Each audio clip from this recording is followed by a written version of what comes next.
Hello, and welcome back to my channel.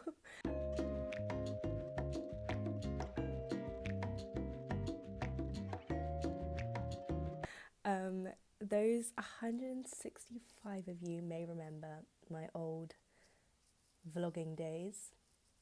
You will probably be thankful to know that I have decided how humiliating that was and have decided for a rebrand. So I'll now be making video essays. That sounds interesting to you, then please stick around. My name is elenafabeli, and today's essay will explore the following question. Whiteness and thinness are back, but did they ever go?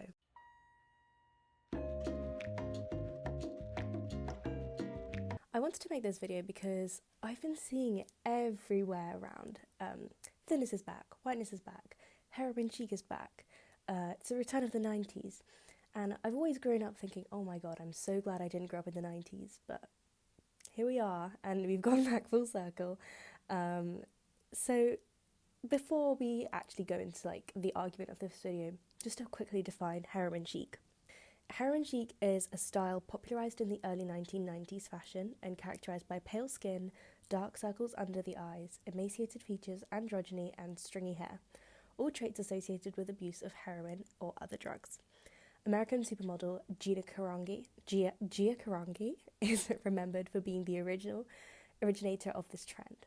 The trend is associated with supermodels like Kate Moss, Jodie Kidd, Jane King, Elle Macpherson, Cindy Crawford and Claudia Schiffer. Notice that there is a certain look to these models: thinness, flat-chestedness, androgyny, and straight, generally blonde hair. So the lead up to this return of this body trend. The 2000s saw a continuation of the thin craze with celebrities such as Paris Hilton, Christina Aguilera, Britney Spears and Lindsay Lohan showing off their thin figures in low-rise sweats and jeans.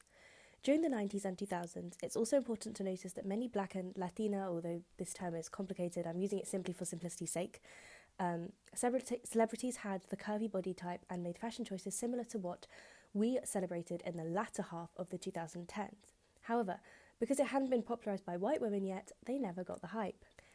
This Oprah outfit is an outfit that I can very easily imagine on one of the Kardashians on a red carpet now, for example. Little Kim is the perfect example of a black woman who showed off her curves way before it was popularised and never got anywhere near as hype as Kim K, despite the fact that she is essentially the fashion blueprint for the curvy era. However, the 2010s saw trends that changed faster than the speed of light with the creation of social media, especially Instagram. The early 2010s, particularly around 2013, was the period of the thigh gap, inspired by Cara Delevingne, with various celebrities losing drastic amounts of weight or photoshopping their pictures to achieve the thigh gap. Oh my god, does anyone remember Freely the Banana Girl? Because I think about this period of social media and that's all I think about is her blending up 20 bananas and 100 dates and calling it health. It's insane. Social media and the rise of YouTube influencers saw a huge promotion of clean eating and an obsession with thinness as an indicator of health. The second half of 2010s is where we really see the curvy body come into play. Notably, white curvy girls like Iskra Lawrence and Ashley Graham started to pioneer a curvy girl movement with hashtags like #ThickThigh-Save-Lives on Instagram. When the Kardashians start to embrace the curvy figure, this is where things really start to take off. By 2018, Kim Kardashian took to the Met Gala wearing a figure-hugging gold dress which highlighted her hourglass figure. And the next year, she wore the iconic Thierry Mugler gown which was tailored to accentuate her tiny waist and perhaps abnormally large hips and breasts. The Kardashians have been accused of cultural appropriation and blackfishing multiple times, one example being when Kim Kardashian wore Fulani braids and called them Bo Derek braids, attributing the hairstyle to a white woman. So guys, I did Bo Derek braids and I'm really into it. And the thing is, cultural appropriation is a contentious issue. I get it. I'm not saying she can't or shouldn't wear braids because ultimately it's not my judgment to make. It's a controversial issue within the black community itself. But to call them Bo Derek braids? Girl, that is too far. Too far. Her PR team did her so dirty on this one. She could have called them cornrows. She could have even got the name wrong and called them box braids, but she really went with Bo Derek. Then there was the American Vogue shoot in March 2022, and I'm just going to leave this picture up and let you make your own inferences. In case you don't know, the picture on the left is an iconic picture of the black singer and civil rights activist Nina Simone. Everyone is talking about 90s thinness. Our obsession with Bella Hadid and her recent weight loss points to our discarding of the curvy figure. Tinoa said in her video, When the Black Gaze Expires, a Kardashian commentary, "Stop the press, I think white women want to be white again." We've all heard criticisms that body types are trends in Western society, but now race is too.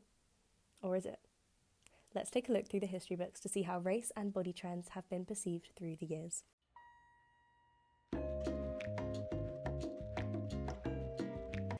The 1400s and the 1500s see painters such as Albrecht Dürer, the original cherry picker. Albrecht Dürer was one of the first Westerners to depict black women in his paintings, with his painting A Portrait of an African Woman, Katerina, becoming the first known portrait of a black person in Antwerp. In order to fulfill his desire to understand the contours of human beauty, he studied the forms of women of various nationalities and concluded of the African body. I have never seen amongst them whose whole bodies have been so well built and handsome that I have never beheld finer figures, nor can I conceive how they might be bettered, so excellent their arms and their limbs. However, of the African face, he stated that Negro faces are seldom beautiful because of their flat noses and thick lips. This direct contradiction in his description of the African body and the African face is a sentiment that is still present today, particularly amidst the slim, thick craze in which features typical of black bodies were glorified. However, Eurocentric facial features were still favoured. From 2000 to 2020, there's been an 112% increase in buttock lift cosmetic procedures. I don't know if that's BBLs or Brazilian butt lifts have been included in that. I don't know if that's a technical name for it, but I'm assuming they're part of it. And an 84% rise in lip augmentation procedures, according to the American Society of Plastic Surgeons. The rise of white women getting plastic surgery to augment their butts and lips indicate that this Dürer-esque cherry-picking and glorifying certain features whilst denigrating others is ever present in the modern age. In 1486, Botticelli painted his very famous The Birth of Venus. It's one of the earliest Renaissance paintings to depict the style named Venus Pudica, in which the nude female raises her right hand in an attempt to conceal her breast while her left hand tries to hide her pubic area. In contrast, the African Venus by Johann Gregor van der Schacht is depicted as immodest and lacking in shame. Whilst the Venus Pudica covers her pubis and breasts, the African Venus is shown to be mesmerised by her own beauty as she stares at her reflection in her handheld mirror. Sabrina Strings, who wrote the amazing book Freeing the Black Body, which I referenced a lot for this video, writes that the African Venus is a manifestation of a lowly Venus, neither exalted nor heavenly. Her earthly beauty and its wholly physical manifestation would inspire lust, but not, as with the Venus Pudica, love. This is arguably the beginning of what would come to be centuries of fetishization of African beauty and an equation of whiteness to respectability and refinement. Moving on to the 1600s, we see a shift in how black women are portrayed in artwork. Whilst in previous centuries, black women are depicted as objects of desire despite their perceived lower social status, the 1600s see a shift in which black women are no longer seen as bodily equals but social inferiors of white women. They are now seen as inferiors in their very being. This can be observed in Rubens' Venus in Front of a Mirror, painted in 1615, and Rubens' Bathsheba in 1635, in which black women serve as a mirror for white women's beauty. Rubens intentionally places the black women as a juxtapositional tool to communicate difference and destitution. During this period, white women distinguished their corpulent figures from black women who were typically working on plantations and had more androgynous figures due to malnutrition. It's ironic how that narrative would completely switch around in the following century. During the 1700s, an increasing narrative equating thinness to holiness and intellect saw a moral denigration attached to the black body, which was perceived as too corpulent now. Descartes was said to have reduced himself to skin and bone, indicating temperance over his ethereal body and evidence of his, quote, mastery over the animal within. It was then anthropologists like Buffon that labelled black Africans as plump and used this as an indication of their idleness, laziness and slow-wittedness, in comparison to the refined, thin Europeans. Scientists at the time used the most ridiculous claims to justify their racial prejudices, and it's insane to think that the attitudes that were perpetuated by their work is still around today. It's almost funny when you think about it. Julien-Joseph Vire, a French anthropologist, claimed that, in our white species, the forehead is projecting and the mouth retreating, as if we were designed to think rather than to eat. In the Negro species, the forehead is retreating and the mouth protruding, as if we were made to eat rather than to think. Listen, I don't know if this is like my black ancestry speaking here, but if it's between eating and being smart, I know which I'm picking. My academic validation is going out the window. The story of Saatchi, the Hottentot Venus, is a hugely significant example of black women being sexualized and put in display for the white spectator. Born in Cape Town around 1780, Saatchi, known as Sarah Bartman, was raised on the farm of a colonist named David Fury. However, the Khoikhoi Rebellion around 1803 left the economy collapsed and many British left the Cape. Sarah was purchased by a free black man named Hendrik, who decided to display Sarah to British soldiers to repay his debts. Her first shows were performed in a hospital, in which she became, as described by Clifton Craze and Pamela Scully, an early 19th century exotic dancer. The dying soldiers would be able to touch her or even have sex with her for a price. She was then taken to Europe by a Scottish doctor named Dunlop, who coerced Hendrik, who was illiterate, into signing a contract stipulating that he would accompany Sarah in a trip to London. Dunlop promoted Sarah as what Sabrina Strings described as an ethnographic freak show, pushing an erotic depiction of her as a scientific curiosity. She was incorrectly portrayed to be the most perfect specimen to that race of people, and possessing the kind of shape which is most admired amongst her countrymen, as explained by Creshery in Displaying Sarah Bartman. Bartman wore a fantasy exotic costume to create this fantastical depiction of the other species of human. Strings described Sarah to have been simultaneously grotesque and exotic, a sexual specimen with a peculiar racial identity. In 1814, Bartman was taken to France and sold to S.R. Rowe, an exhibitor who showcased animals. He put Bartman on public display and allowed her to be sexually abused by patrons willing to pay for her defilement. She sadly died in 1815 due to unknown causes, but even death didn't bring her peace, as her brain, skeleton and sexual organs remained on display in a Paris museum until 1974. To support racist theories about people of African ancestry. The interesting thing about the Hottentot Venus is the parallels which have been drawn to Kim Kardashian's 2014 Paper magazine cover shoot, shot by Jean-Paul Goude. Katie Lang writes that this comparison lies in the troubling root of the obsession with the Kardashian aesthetic. Bartman was paraded semi-nude, her posterior exhibited as a curiosity of sorts for European audiences that could, for a price, touch her body, a sobering symbol of the exploitation and degradation that black women and their bodies have suffered for centuries. By contrast, Kim has explicitly benefited from her much-talked-about figure, tapping into an audience that sees her as no ordinary white woman, but instead an exotic and interesting one.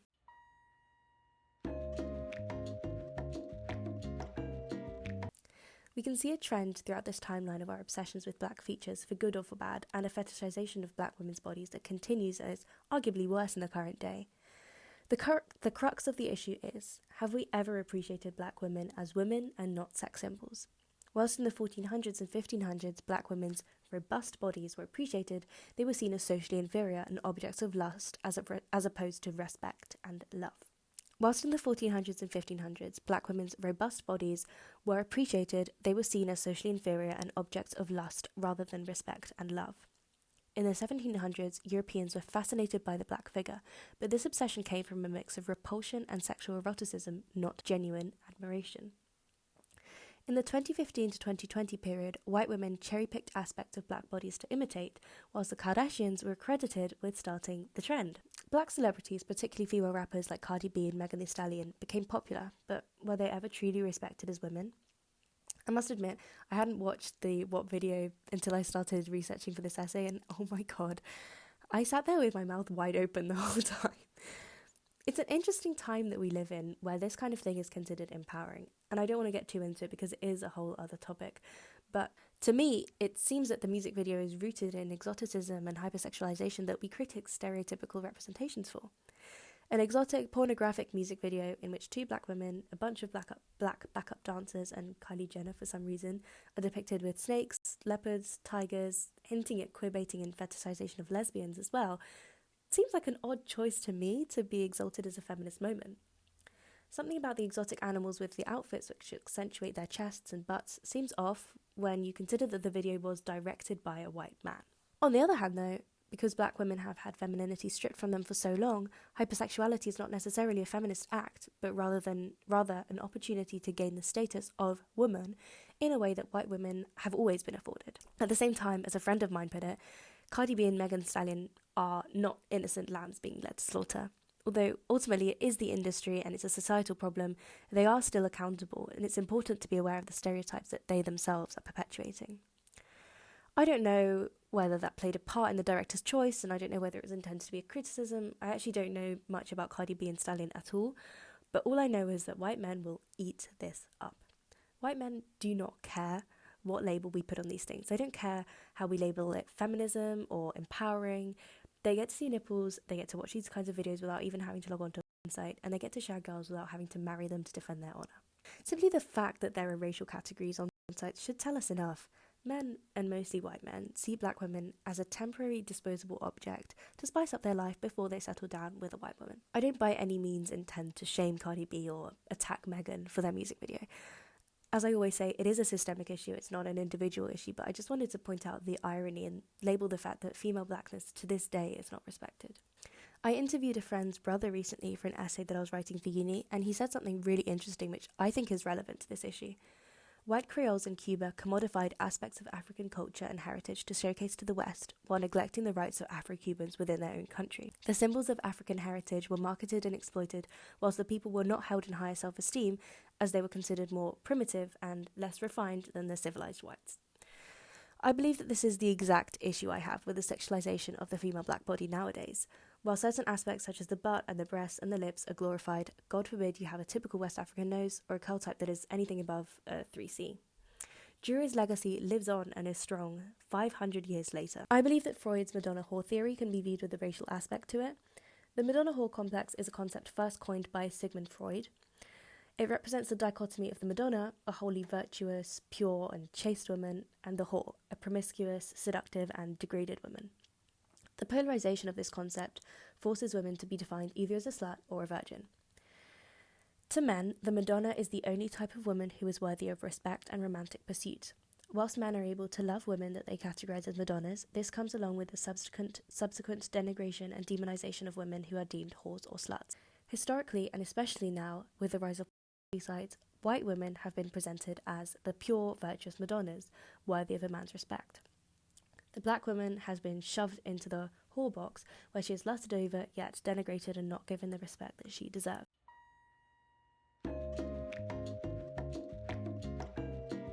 So, with heroin chic coming back in, the Kardashians removing their butt implants, losing weight and going blonde, the question which can be posed is, were whiteness and thinness ever not in?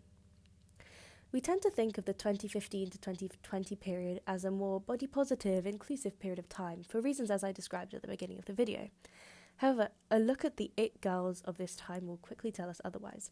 Influencers such as Emma Chamberlain, Olivia Neal, Hannah Meloche and Summer McKeen were exceptionally popular during this time, and as we went into lockdown, the rise of TikTok saw a new type of influence gain popularity. The likes of Charli D'Amelio and Addison Rae, and note that Rae faced criticism for being chubby when she looked like this. The lockdown period is potentially what got the ball rolling for the thin resurgence, with fitness influencers like Chloe Ting posting videos such as the 2-week shred, which I'm sure a lot of us remember and would rather not. Promotion of eating disorder culture on TikTok at the time has been linked to pro-Anna blogs of Tumblr, suggesting that even though we were supposedly in a body-positive, pro-curvy era, thinness was still put on a pedestal. The women we idolised even during the slim, thick era were still mostly thin and mostly white. So despite the fact that curviness has been in for the last few years, thinness and whiteness have always had and will always have their place in society and will never be devalued to the extent that the black body has.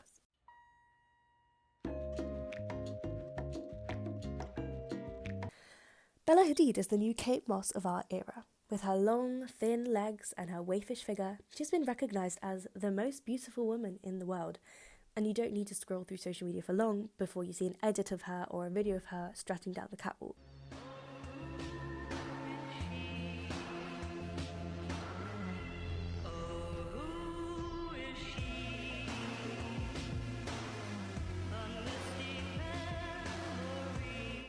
However, I think there is something very particular about Bella Hadid and our crowning of her as the Moss of 2022. I don't think anyone actually crowned her as the Moss of 2022. I think I made that up, but I mean, the parallels are there. I think it's far from spontaneous. Hadid has lived in the shadow of her sister Gigi for most of her life and underwent a recent dramatic transformation through plastic surgery and weight loss. In an interview, Hadid said, "I worked out so hard and everybody's like, oh, she looks so skinny, blah, blah, blah. But I think that if you stick to something, you can really achieve so much. I've been eating hard protein every day and working out for 3 hours every day. It's crazy, but I think that if you set your mind to something, I think you can succeed." The model elaborated that she even sticks to her routine when she travels for work. "I like to eat healthy and not eat crazy plain food. I like to make sure my diet is good and I stay hydrated and stuff. That's basically all I do. The selection of Hadid as the it girl of our time reflects a strong capitalist sentiment that anyone can do it if they try hard enough. The model pushes this narrative through what she says to the press.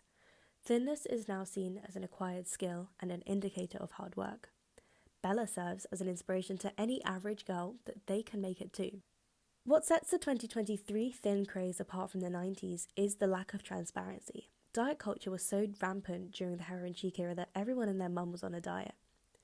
Today, it's rare to discuss one's restrictive habits, and it's almost frowned upon as an anti-body positive statement. Hadid therefore tries to seem relatable, claiming that she eats pizza once a day. And I'm sure you will have seen in the video where she is asked what her favourite snack is. My favorite go-to snack, probably pizza, at least once a day. It's always like a go-to because it always, tastes good every time. There's no bad pizza. In the interview I mentioned earlier, Bella claims that she also has cheat days. I'm going to eat pasta right now, she says after wrapping her fitting at the Victoria's Secret headquarters. If you want to have a piece of bread, go have a piece of bread. While trying to come across as relatable, she loves carbs just as much as the rest of us. She's still portraying normal foods like bread and pasta as naughty or treats, when in fact they're pretty normal. The attribution of morality to food and the idea of thinness as a skill to be acquired, an indicator of your success, brings us back to Descartes and the asceticism as a sign of intellect. Arguably, the return of heroin chic is now more dangerous than ever. We women are expected to look deathly, but still be healthy and fit and into the clean girl and indie sleaze aesthetic at the same time. It's depressing, to say the least, to think that we've come so far, but simultaneously not far at all since the 1400s. Women's bodies come and go from trends, and the black woman still struggles to be valued in society. Looking back to the classical period when Botticelli's Venus was seen to be the epitome of beauty, elite white women distinguished themselves from the enslaved African women through their body types, starving themselves to the point where it became a health epidemic in America. Arguably, we've come full circle to heroin chic now, where thinness is used as another way in which white women can distinguish themselves from naturally fuller-figured women of colour. Sure, there are black women who fit into the thin look, but naturally, this trend amplifies white women and makes it difficult or rarer for others to fit the standard. Women with naturally thick thighs, big butts, larger chests, etc. will now have to modify the way they look in order to fit and find value in society. What is clear to me through this analysis of race and body trends through time is that all these trends are not as simple as fashion coming in and out. They're a specific tool used to preserve white supremacy, constantly creating unrealistic standards which no one can catch up to. We're running like hamsters in a wheel. Even when big lips are in and big butts are a thing, it's always a niche, refined version of these features, which is why they're generally more appreciated on white women.